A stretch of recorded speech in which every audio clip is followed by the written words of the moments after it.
Creo que ni el más optimista de los que estamos como ministros, ni la propia señora Yanine Áñez se hubiera imaginado hace 2 meses atrás estar en el lugar que estamos, ni haber desempeñado la labor que hemos venido desempeñando.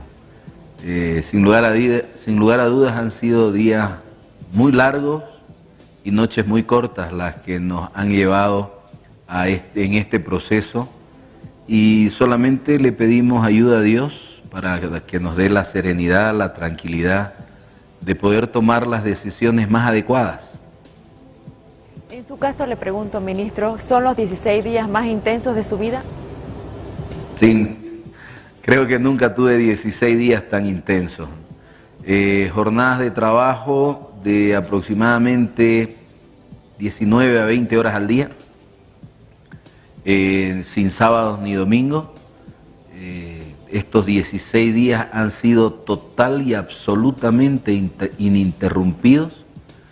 Se podría decir que también han sido los 16 días que más tiempo también he estado en vuelo. Santa Cruz, Cochabamba, Sucre, Santa Cruz, Cochabamba, Sucre. Creo que ha sido bastante agitado, pero gracias a Dios creo que poco a poco y paulatinamente se han ido dando los resultados que por lo menos, no sé si decir teníamos previsto, pero que sí teníamos esperado. Ahora le pregunto, ministro, nunca en su vida dio tantas entrevistas como en estos 16 días, ¿no? Nunca tuve tantas reuniones en estos 16 días. Si usted calcula un promedio de entre 8 a 12 reuniones por día, son prácticamente más de 100 reuniones en estos 16 días, con distintos sectores sociales, con distintos movimientos sociales. La reunión con menos personas es con 2 personas, la reunión con más personas han sido el día sábado, estuvimos en el Alto, habían representantes de las 20 provincias paceñas, de los 14 distritos, habían unas 300 personas más o menos reunidas.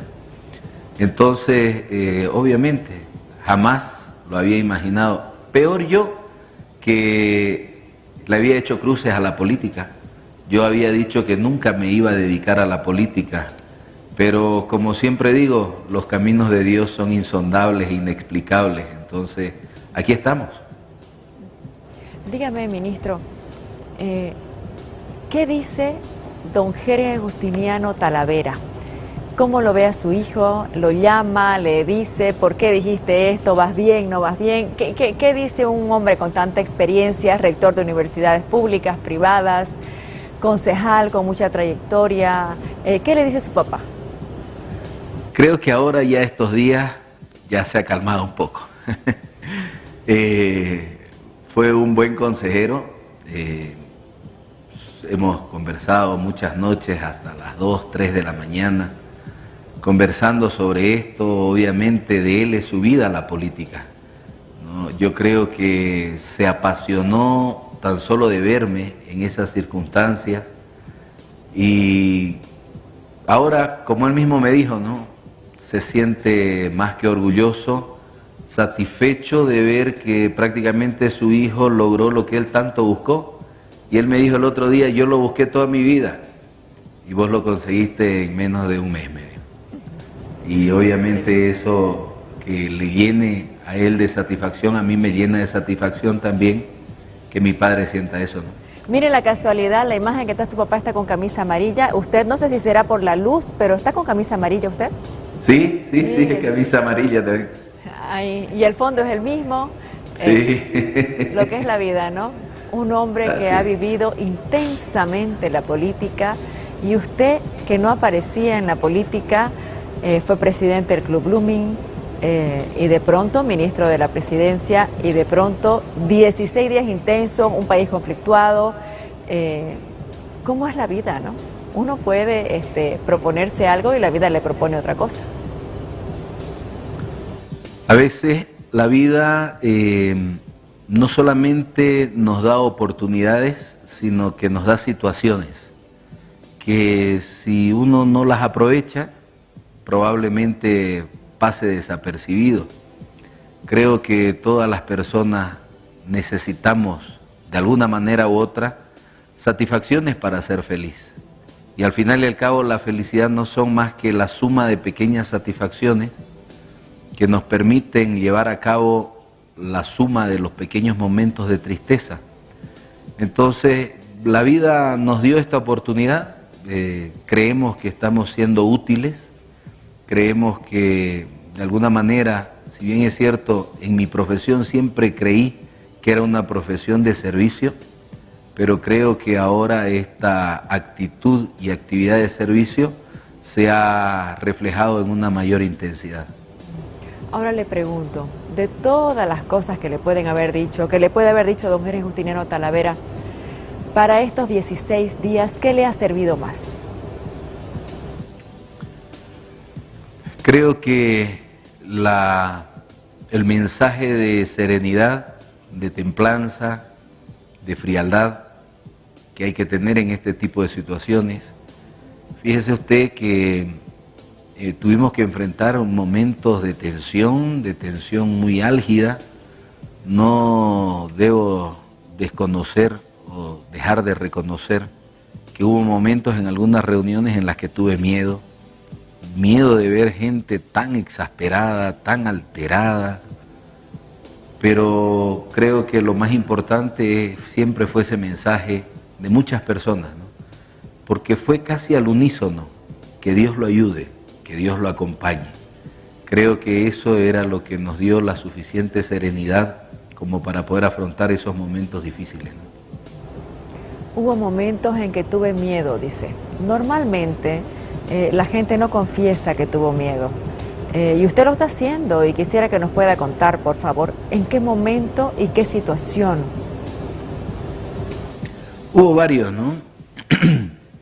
Recuerdo un momento en los que un dirigente de una de las provincias del Alto me increpó y dijo: Camacho es un discriminador y un racista.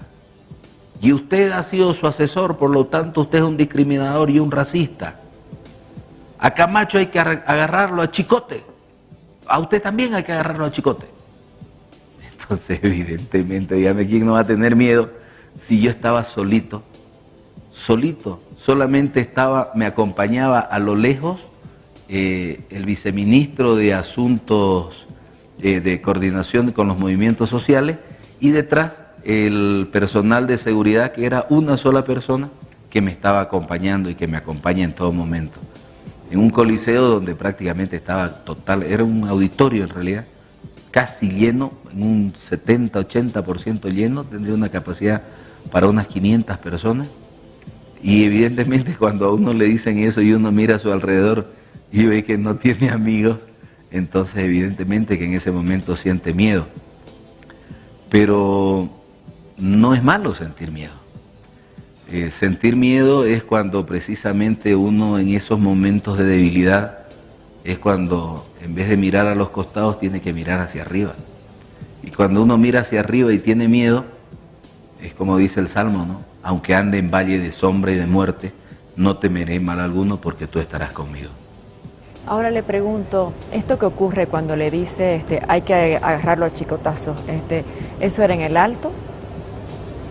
Era en una reunión con las 20 provincias de La Paz y con los 14 distritos de la Ciudad del Alto. Bueno, y uno recuerda, ¿no?, que hace poco un viceministro fue rehén y murió. Entonces me imagino que el miedo en ese momento es mucho, ¿no? No se me vino en realidad la imagen esa, ¿no? No se me vino ni por si acaso. Es más, en algún momento hubo un momento de una negociación que dijimos que íbamos a ir hasta la ciudad de Cochabamba, a bajar a las bases que digan. Y fue impresionante la cantidad de mensajes y de llamadas que recibí diciéndome: por favor, no vas al Alto, no vas al Alto, no estarás pensando ir al Alto, no estarás yendo al Alto. Perdón, no era al Alto, era al Chapare. Entonces, no hubo problema. Finalmente fuimos, obviamente no fuimos al Chapare. Nos reunimos en la ciudad de Cochabamba y creo, sin lugar a dudas, que esa reunión, a la cual mucha gente tenía temor, que era con las 6 federaciones del trópico, con la Cámara de Transporte Pesado, con las Bartolinas Sisa, con la CESUB-TV de Cochabamba, que parecía ser una reunión dura, creo que fue la más fructífera de todas. Fue una reunión en la cual, increíblemente, creo que el 50% aproximadamente de las personas que intervinieron en el uso de la palabra recordaban a mi padre. Y todos ellos me decían que, bueno, que yo le había sacado a él eso, ¿no? Y lo más simpático, que fue lo que me dijeron al terminar esa reunión, creo que fue lo que más gracia y lo que más me hizo reír después de esa reunión, fue que salían los dirigentes de la Federación del Trópico y dijeron: compañero, hermano ministro, me dijeron, el MAS va a participar en las elecciones y va a ganar el MAS las elecciones. Y vos, hermano, vas a ser nuestro ministro. Entonces, imagínense esa expresión, ¿no? Eso creo que son las pequeñas cosas que le dan satisfacción a uno cuando uno se da cuenta que inclusive el adversario, que es el adversario político, circunstancial, puede reconocer en uno que puede estar haciendo las cosas bien. Ahora, usted debe ser de las personas más indicadas para hablar de la presidenta Yanine Áñez. Usted es ministro de la presidencia, está cerca de ella. El país está sorprendido con ella, ¿no? Porque ha mostrado templanza, ha trabajado duro, ha enfrentado situaciones difíciles. ¿Qué le puede contar a Bolivia, por favor, de la presidenta? A ver, la señora Yanine Áñez es una persona que escucha mucho. Hay momentos en los que ella solamente escucha, y a la hora de tomar decisiones, ella es muy serena. Ella creo que hace muy bien cuando escucha distintas opciones, versiones, posiciones, y toma decisiones que, le puedo decir algo, hasta este momento, y no que se trate de autoritarismo, porque ella no es autoritaria, pero hasta este momento no ha existido una sola de sus decisiones que en gabinete se hubiese cuestionado, y no por temor, ¿no?, sino porque es una persona que sabe recoger la opinión de todos y dar una solución o una definición pacífica, serena, que prácticamente todos terminamos estando de acuerdo, ¿no? Creo que es una mujer que ha demostrado que tiene templanza, que tiene serenidad, pero que a la vez tiene firmeza. La hemos escuchado muchas veces hablar firmemente. Entonces, creo que Bolivia tuvo la gracia, de tener una presidente en estos momentos circunstanciales tan difíciles para Bolivia. Lamentablemente Bolivia en este momento está fraccionada, está dividida, está muy lastimada Bolivia, está muy herida, y creo que hacía falta una presidente con rostro de mujer, con rostro de sensibilidad, pero a la vez con la suficiente firmeza como para llevar adelante este país, que es lo que necesitamos. He escuchado, y no sé legalmente y constitucionalmente qué se puede. Hay quienes dicen ella debiera postularse. ¿Ella puede postularse legalmente o no? A ver, vamos a razonar. La ley, Evo Morales se postuló siendo presidente, no renunció porque se trata de una autoridad electa. Las autoridades designadas no pueden mantenerse en el cargo y ser presidente. Deben renunciar con 90 días de anticipación. La señora Yanine Áñez ha sido una autoridad electa, por lo tanto, en la teoría y en la posibilidad o en la permisividad de la ley, ella pudiera postularse para ser presidente. Qué interesante lo que nos está contando. porque es lo que como usted me usted está dice, preguntando. sí, lo que pasa es esto, mire, mucha gente dice, parecía que no había mujeres, y hay mujeres. Por ejemplo, esta señora no la estábamos mirando y de pronto ha mostrado unas cualidades interesantes. Y usted nos acaba de decir con su conocimiento de leyes que puede haber la posibilidad legal, porque ella no ha sido designada, ella ha sido elegida. Entonces no tendría ningún impedimento legal, ¿correcto? Claro, acabamos de hacer, ante una pregunta que usted me hace, ya yo actúo no como ministro de la presidencia, sino como abogado, o por lo menos como estudiado un poco en leyes. Y si entendemos que Evo Morales pudo ser candidato siendo presidente y no renunció, porque se trataba de una autoridad electa y no designada, Yanine Áñez, siendo una autoridad electa y no designada, puede mantenerse en el cargo, inclusive siendo candidata a presidente. Es la pregunta, la respuesta legal. Si Evo Morales pudo ser presidente y candidatear, postularse, entonces sin renunciar, lo mismo pasaría, porque bueno, en justicia, ¿qué se llama? ¿Hay precedente? No es precedente porque eso está establecido en la norma, ¿no? Fue la norma la que le permitió a Evo Morales postularse siendo presidente por ser autoridad electa. Por lo tanto, es la norma y no así la jurisprudencia o la costumbre o el antecedente normativo el que llevaría a la posibilidad de que ella sea candidata, sino claro, que es la propia ley la que lleva a ella. Así lo hicieron Óscar Ortiz o Félix Pazzi, por ejemplo, ¿no? Que han sido candidatos y seguían sus cargos. Y inclusive, en el caso de no haber sido electo, mantienen el curul o el cargo por el cual fueron electos. El caso del senador Ortiz, el claro ejemplo, el caso del gobernador Pazzi también, ¿no? Bien, le pido un favor, tengo que hacer una pausa. Aguárdeme un par de minutos, hacemos la pausa y continuamos con esta entrevista que está tan interesante.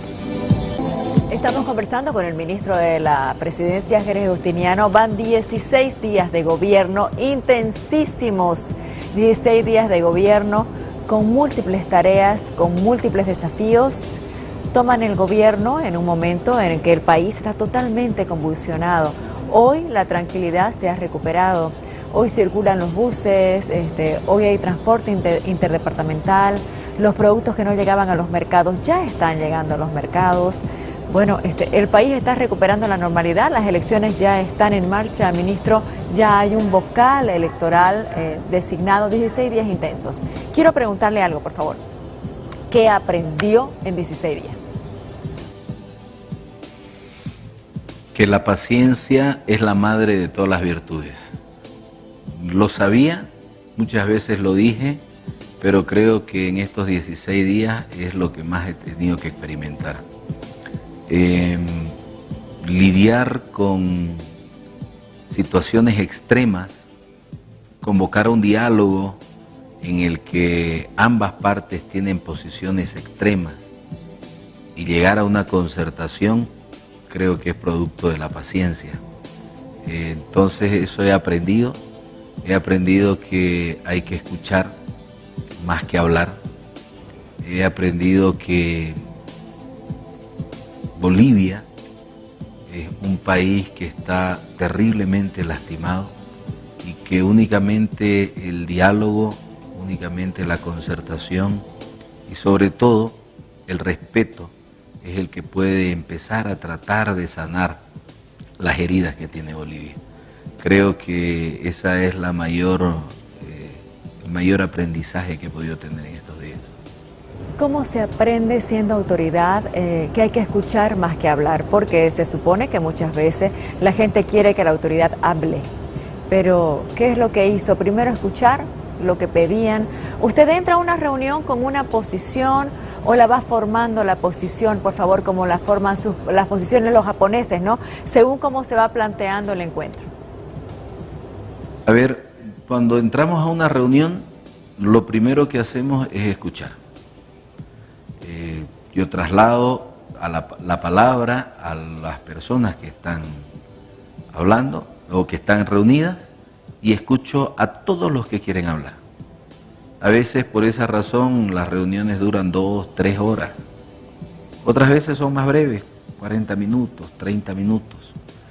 Pero después que uno escucha, tiene que aprender a hacer una especie de síntesis. Una síntesis tratando de encontrar un hilo conductor entre todas las peticiones que se hacen. Y evidentemente, uno tiene una idea de lo que llega, con lo que llega a una reunión, pero esa idea es una idea, digámoslo así, una idea macro o una idea principal. No llega con un bosquejo de todo lo que va a decir, porque por lo menos es lo que hago yo, ¿no? Yo llego y trato de ver qué es lo que se dijo, tratar de entender cuál es lo más importante de lo que se dijo, y sobre todo cuando uno habla, después que escucha, tiene que hablar mirando a los ojos de las personas, porque entonces ahí uno se da cuenta si está siendo percibido adecuadamente o no. Y uno se da cuenta cuando algo no le gusta a la gente, entonces uno tiene que tratar de cambiar el sentido de lo que está diciendo. Y cuando la gente empieza a percibir y tiene buena receptividad de lo que está diciendo, entonces tiene que seguir en ese orden, pero en esa sucesión lógica de lo que todos han dicho y de todos los que quieren escuchar, pero sobre todo de todo lo que uno puede decir y que puede cumplir efectivamente. Muy bien. Permítame, por favor, quiero decir a la gente que los que quieran vernos por Facebook, nos pueden ver en Facebook, estamos en Facebook, miren por favor, también estamos saliendo a través de la plataforma de EJUTV en Facebook. Entonces, a partir de esta noche hay muchas formas que nos pueden seguir, el Facebook de No Mentirás, el Facebook de EJUTV, a través del Twitter de No Mentirás también. Ahí está, ya lo saben entonces. Quiero mostrar una imagen para que nos pueda contar si sabe qué pasó con este señor, ya que estuvo en el aeropuerto del Alto cuando Luis Fernando Camacho llegó al Alto. Ahí se lo ve a usted de espalda, al lado derecho. ¿Qué pasó con este señor, por favor? Bueno, tuve una reunión, dentro de todas las reuniones que hemos sostenido, una de las reuniones fue con personal de SAPSA. Y ahí me enteré, porque no averigüé siquiera, sino que fue un encuentro casual, que el señor ya no estaba trabajando en SAPSA. No sé si lo despidieron, no sé si renunció, pero él ya no estaba. Y el comentario de las personas con las que me reuní fue precisamente que él fue el principal, o que él fue la principal persona que puso en riesgo nuestras vidas, porque lo que él quería era que nosotros no salgamos seguramente del aeropuerto. Es decir, cuando digo seguramente me refiero a con seguridad, que lo que él quería era que haya un grupo de personas que nos agredan y que pongan en riesgo nuestra integridad. No sé si decir nuestra vida, pero al menos nuestra integridad física. Luego, como le digo, me enteré que ya no estaba trabajando, no supe las razones. ¿Pero él tiene un proceso o algo así? ¿Está, no está? No lo sé. Luego me enteré que también tenía un proceso penal, se le estaba siguiendo un proceso penal. Nos llegaron imágenes y fotografías de la copia de una imputación formal en su contra. Antes había trabajado en otra empresa del Estado, supuestamente no tenía título, cuestiones así, ¿no? Pero creo que entre las experiencias que vivimos en esa oportunidad, al final y al cabo, hasta las malas experiencias, hasta las experiencias que causan cierta tensión en un momento determinado, cuando pasa ello, en realidad ya causa gracia, ¿no? Fíjense ustedes, hacía un frío espectacular, hacían menos de 5 grados y nosotros estábamos con poleras directamente porque no habíamos llevado ropa de invierno. Y al otro día nos prestaron unas colchas de una aerolínea roja y algunos le hicieron un hoyo en la parte del centro y se las pusieron y no eran más que unos ponchos rojos. Entonces esas son experiencias que en un momento de tensión, cuando uno las está viviendo, pero luego son momentos de gracia, ¿no? Y de prácticamente de alegría. Uno se recuerda con alegría de esos momentos. Cuéntele al país, por favor, sobre su relación con el líder cívico cruceño Luis Fernando Camacho. A ver, conozco a Luis Fernando Camacho, harán unos 10 o 12 años atrás. La primera vez me contactó él para llevar un proceso penal. Luego conocí a sus familiares, conocí a su señor padre, conocí a sus hermanos. Con el paso del tiempo me fui transformando en un abogado que se podría decir de cabecera. No es desconocido para nadie que tienen empresas y dentro de las distintas empresas tienen muchos abogados. Sin embargo, cuando la familia va a tener que tomar una decisión, aun cuando sea de carácter de negocios, siempre buscan un criterio jurídico en mi persona. Entonces me transformé, como le digo, en un abogado de confianza. En este momento, el otro día, escuché una expresión que fue del propio Luis Fernando que decía: doctor, yo confío ciegamente en dos personas, en mi padre y en usted. Entonces creo que a ese nivel llegó la relación. Cuando empezó el paro cívico, debo confesarlo, fui un ferviente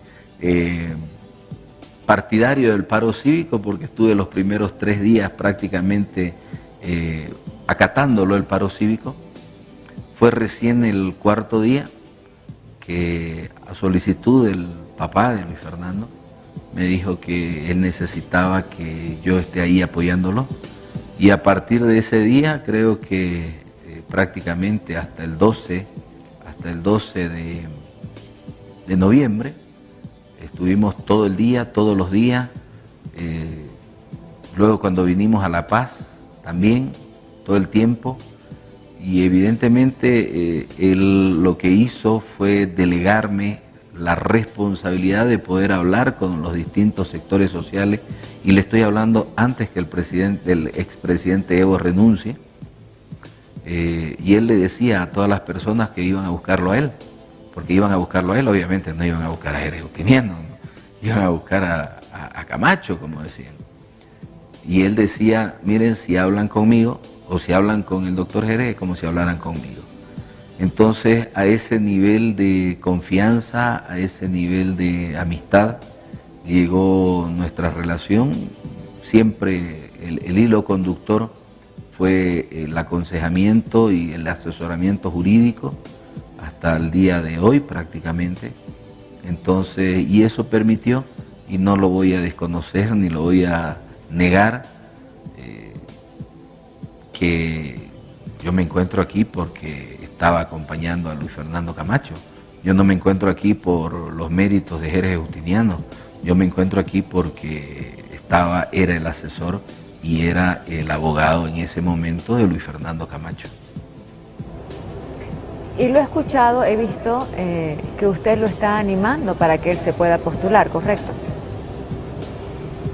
Yo creo que Luis Fernando Camacho es algo absolutamente inusual en la vida política de este país.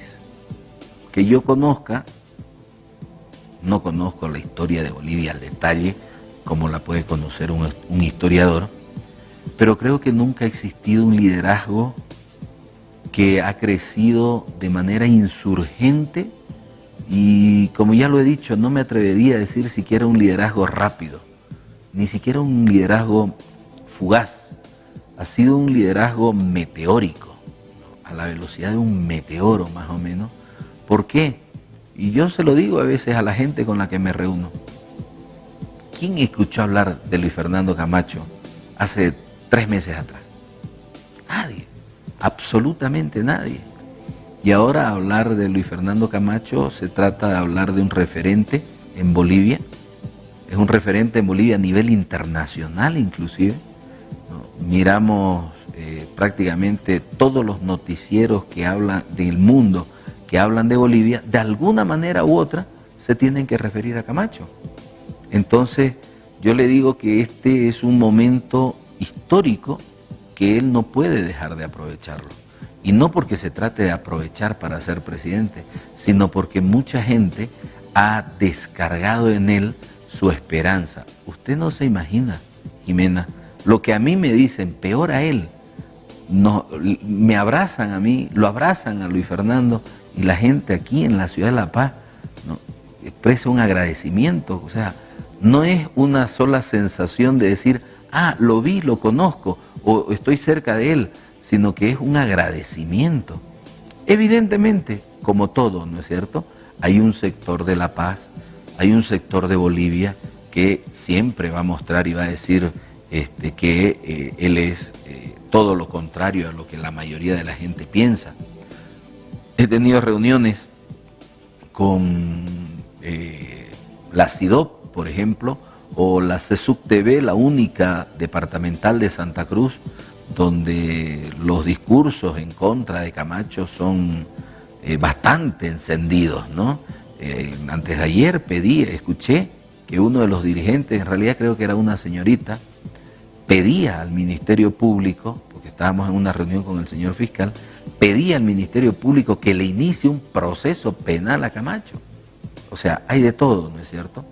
Pero eso es lo que significa ser en este momento un líder referente, y creo que debería postularse. Yo se lo vengo diciendo ya desde hace prácticamente un mes, le vengo diciendo que él debe pensar seriamente en postularse para ser candidato a la presidencia. Es legítimo, es legal. Hay mucha gente que dice, no, no es el momento, tal vez hay que esperar primero las subnacionales, es decir, primero que sea gobernador. Así lo hizo Rubén Costa, dice. La única diferencia, creo yo, entre ambos es que el liderazgo de Rubén Costa, después del Cabildo del Millón, tuvo como límite la ciudad de Santa Cruz. Se extendió un poco en lo que se denominó la media luna. El liderazgo de Luis Fernando Camacho es que empezó con el Cabildo del 1,5 millones y se extendió prácticamente a toda Bolivia. Hay una diferencia esencial, sustancial.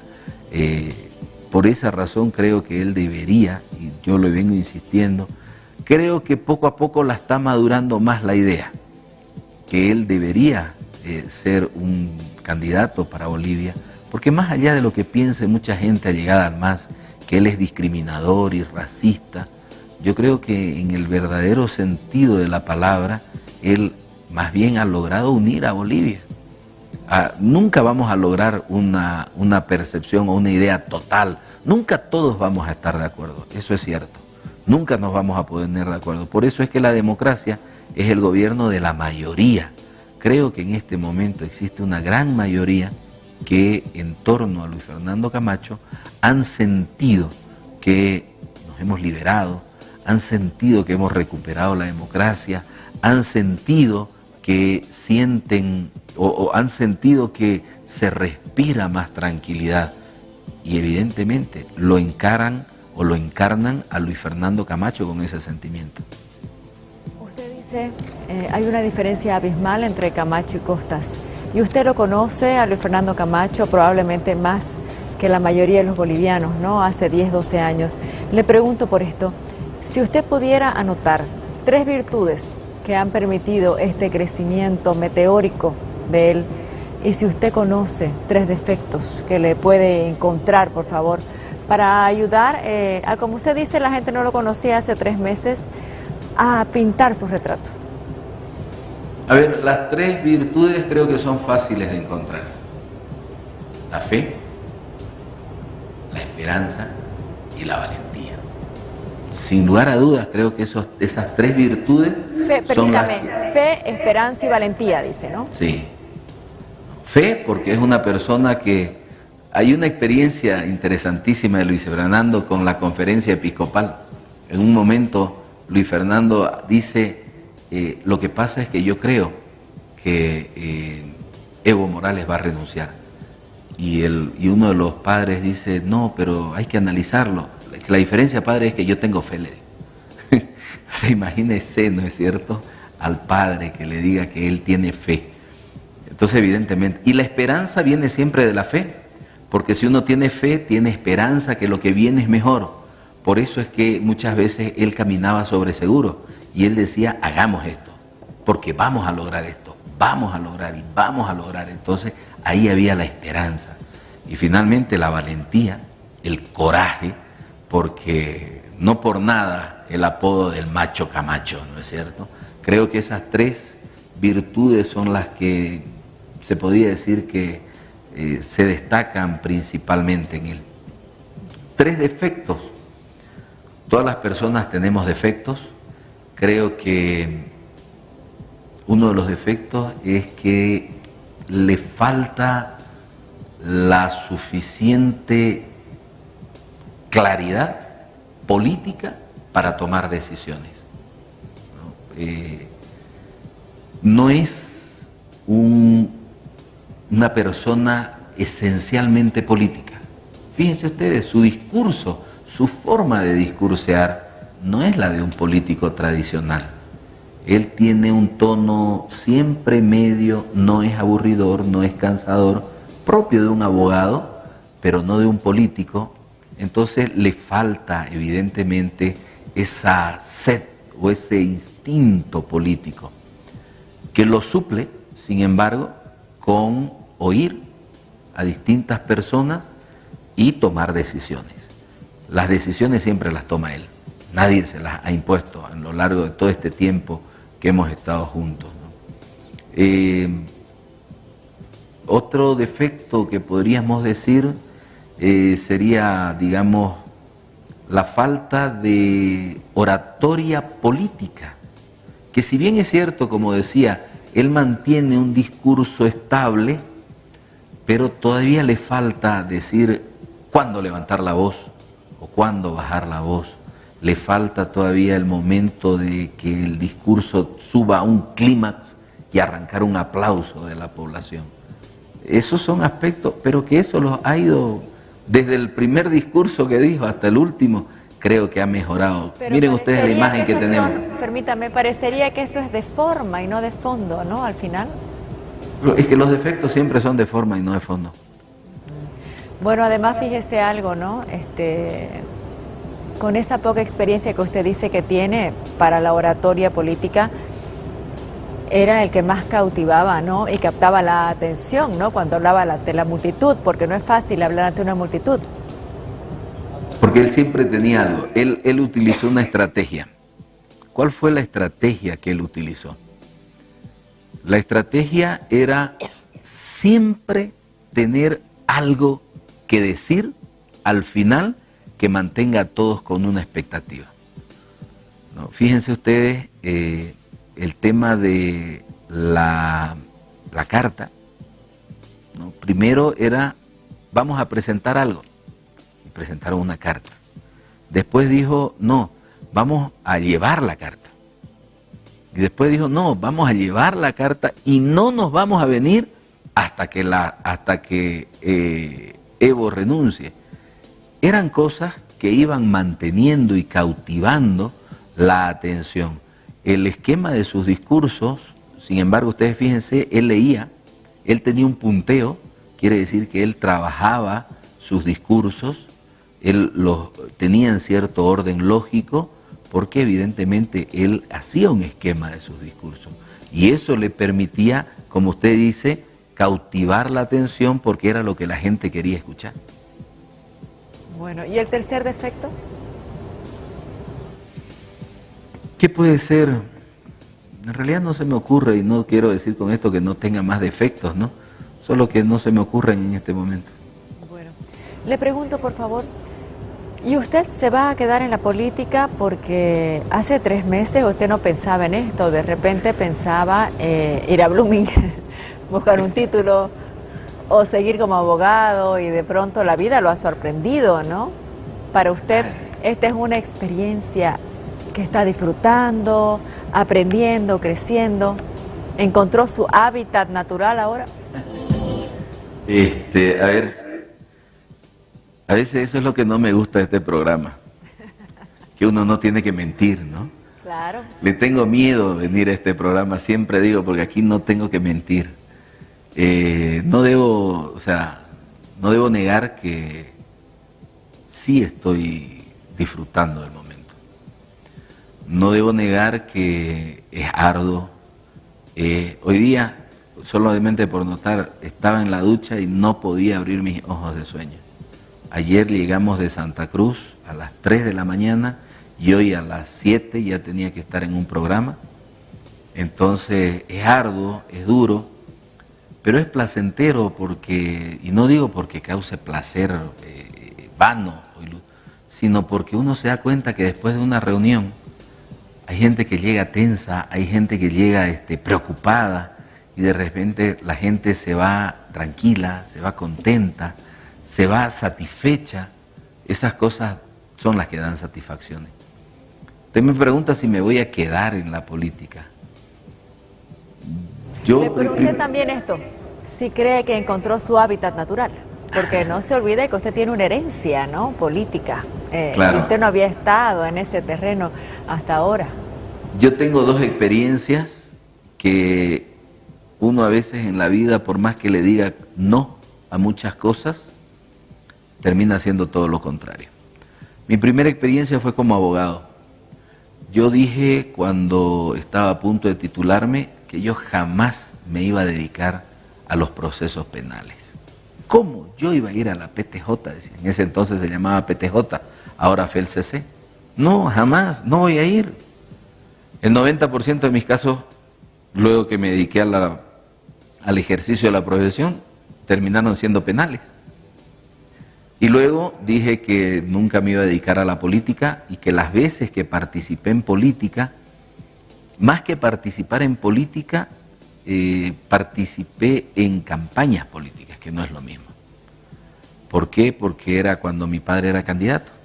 Cuando mi padre era candidato yo participaba, obviamente, por un sentido de solidaridad, de fraternidad, el vínculo filial.